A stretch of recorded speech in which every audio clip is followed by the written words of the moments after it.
नमस्कार दोस्तों, हमारी आज की इस कहानी के नाम है हिम्मत। अरे बहू, जल्दी से तैयार हो जा। आज तेरी मामी सास का फोन आया था। कह रही थी कि वंदना का रिजल्ट बहुत ही अच्छा आया है, तो इसी उपलक्ष्य में छोटा सा आयोजन किया है। घर घर के लोगों को भी बुलाया है। हम सबको खाना आज वही है। कह रही थी कि आप लोग जल्दी आ जाना और ललिता को भी जरूर ले आना। मैं तैयार हो रही हूँ, तू भी जल्दी से तैयार हो जा। अभी थोड़ी देर में ही निकलते हैं। अभी ललिता घर में थकी हारी घुसी थी कि ललिता की सास मालती जी ने उत्साहित होते हुए उनसे कहा। सुनकर ललिता का मूड ऑफ हो गया। कहाँ तो सोचा था कि घर जाकर थोड़ा आराम करूंगी और अब मम्मी जी के मायके जाना पड़ेगा।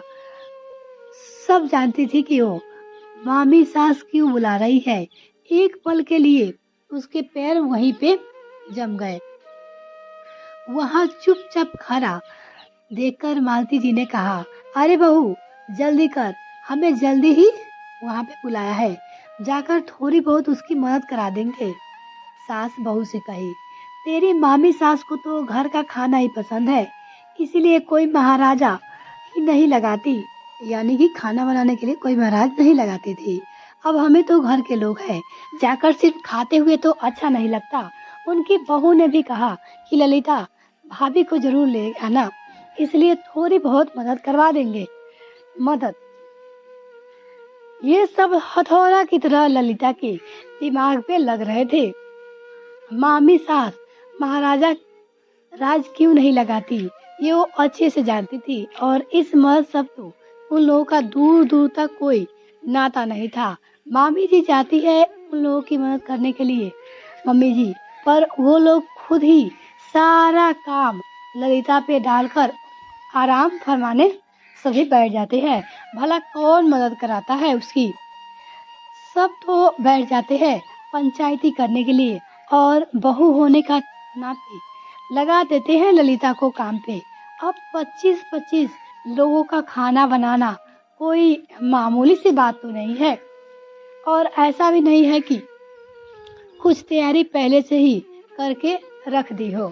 ऐसा कुछ नहीं होता था वहाँ पे। तैयारी के नाम पे सिर्फ सामान मंगाकर रख दिया जाता है और सब्जियाँ सुधार कर रख दी जाती है, और वो भी सुधार के कहाँ रखी जाती है। कहे तो सभी मौसी सास और मामी सास बैठकर पंचायती करते समय साफ कर रही होती है। इसी बीच में ललिता को चाय का ऑर्डर भी दे दी जाती है। साथ ही साथ तारीफों के झाड़ पे भी उसकी सास मालती जी को चटाती जाती है। अरे मालती जी, वाकई वाकई बड़ी खूब किस्मत पाई हो आपने, जो आपको इतनी अच्छी बहू मिली है। भाई कुछ भी तो कहना पड़ेगा, ललिता पूरा काम संभाल लेती है।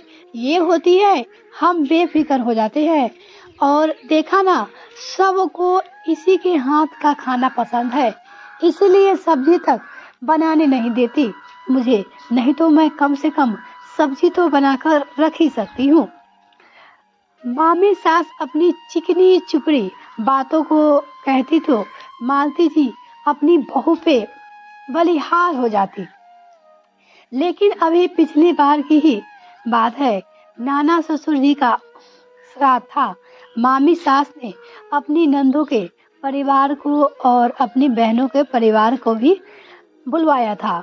कुल मिलाकर के 40 लोग हो गए थे। उस दिन भी मालती जी ने ललिता को छुट्टी करवा दी, क्योंकि श्राद्ध तो सुबह से निकालना था इसलिए। लेकिन घर का कामकाज भी ही 11-11 बज गए थे। तब तक तो मामी जी के 3-4 बार फोन आ गए थे। अरे जी, आप कब तक आओगे, मामी सास फोन करके पूछी। और मालती जी इस बात पे अपनी भाभी पे बलिहारी जा रही थी कि भाभी का उनसे कितना प्रेम है। इस बार तो ललिता ने भी सोचा कि अब मामी सास की बहू आ चुकी है, तो चलो मदद तो मिल ही जाएगी। मदद क्या मिल जाएगी, बल्कि मैं उसकी मदद कर दूंगी। आखिर मेरी देवरानी जो वो ठहरी। पर जब ललिता वहां पे पहुंची तो कोई तैयारी नहीं थी। मामी जी ने तो थोड़े से आटे की पूरी बनाकर मिठाई और सब्जी बाजार से मंगाकर भोग लगा दिया था और अब ललिता का इंतजार खाना बनाने के लिए हो रहा था। जब मालती जी ने इस बारे में पूछा तो मामी जी बोली, अरे सबको ललिता के हाथों का ही खाना खाना पसंद है तो इसलिए महाराज नहीं लगवाए और बहू अभी नहीं है, इनसे इतना काम नहीं होता। ललिता जी को तो आदत हो चुकी थी। वैसे भी सबको बुलावा तो दोपहर का है। लेकिन मालती जी ने कुछ नहीं कहा और ललिता को सब कुछ समझ में आ रहा था। महाराज के पैसे बचाने के चक्कर में उनसे सारा काम करवा लिया जाता है और अब नई बहू के होते हुए भी ललिता को ही काम पे आज भी लगाया जा रहा था करने के लिए। पर मालती जी के कारण आखिर वहाँ ललिता को भी काम पे लगना पड़ा। यहाँ तक कि उनकी बेटी वंदना भी ललिता की मदद के लिए नहीं आई और सहेलिया के साथ घूमने चली गई वहाँ पे। इसी कारण इस बार चाहे कुछ भी हो जाए, ललिता ने मन ही मन पक्का कर लिया था कि उसे महाराज की कोई जगह नहीं लेनी, चाहे कुछ भी हो जाए। उसे अब अपने आप को इस्तेमाल करने से अब रोकना है। सोते सोते ललिता ने कहा, मैं शाम को आ जाऊंगी। वो अपनी सास से बोली, आप चाहे तो अभी चले जाओ, लेकिन मामी जी का तो तेरे हाथ का खाना पसंद है और उन्होंने खास कर कहा है कि ललिता को लेकर ही आना। मालती जी अपनी बहू ललिता से बोली, मम्मी जी वो सब तो ठीक है, पर मैं अभी अभी तो आई हूँ, थक चुकी हूँ, शाम को ही आऊंगी। ललिता फिर बोली, अरे कभी कभार तो चलता है, रोज तो आकर आराम करती हो ना। मालती जी फिर बोली। मालती जी पूरा जोर लगाते हुए बोली, पर इस बार तो ललिता पूरी तरह से तैयार थी। नहीं मम्मी जी, आज वाकई मुझ में हिम्मत नहीं है, मैं शाम को ही आऊंगी। वैसे भी मैं कोई महाराज तो नहीं हूँ जो इतने लोगों का खाना बनाती रहूं। मामी जी क्या तो बहू अब तो थोड़ी बहुत पुरानी हो चुकी है, वो ये काम संभाल लेगी। आप चले जाइए, आपका वहाँ पे मायका है, आपका मायका आपको ही मुबारक। कह ललिता अंदर कमरे में चली गई। मालती जी को ललिता का ये सब कहना बुरा लगा, पर समझ में तो उन्हें भी आ रहा था कि खैर उन्हें तो अपने मायके जाना ही था। तो वो अपने मायके पहुंच गई। जाकर देखा तो वहाँ इस बार भी कोई तैयारी खाने की नहीं की गई थी। ललिता को उनके साथ ना देखकर मामी जी बोली, अरे जीजी आप अकेली आ गई हो, ललिता कहाँ है? मामी जी सवाल की। भाभी आज वो बहुत ही थक गई थी, इसलिए वो नहीं आ पाई, वो शाम को ही आएगी। ये सुनते ही मामी सास के पैरों तले जमीन खिसक गई। अब इतनी जल्दी महाराज कहाँ से मिलेगा? ऊपर से इतना सामान मंगा लिया है वो अलग। अब काम को देखकर मामी जी उनकी बहू और बेटी के हाथ पैर फूल रहे थे।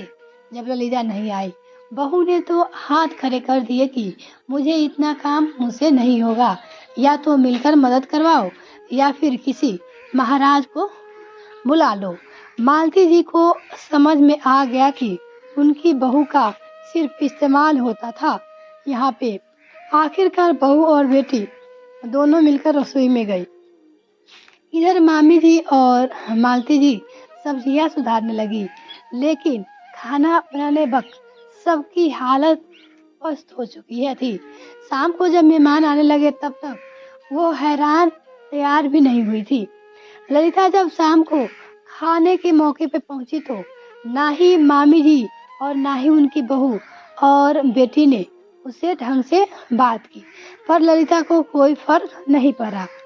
उसने तो खाना खाया और वहां से घर के लिए रवाना हो गई। अब तो ललिता ने ऐसा ही हमेशा करने लगी। तो मामी सास को समझ में भी आ गया कि अब ललिता बेवकूफ बनने वाली नहीं है।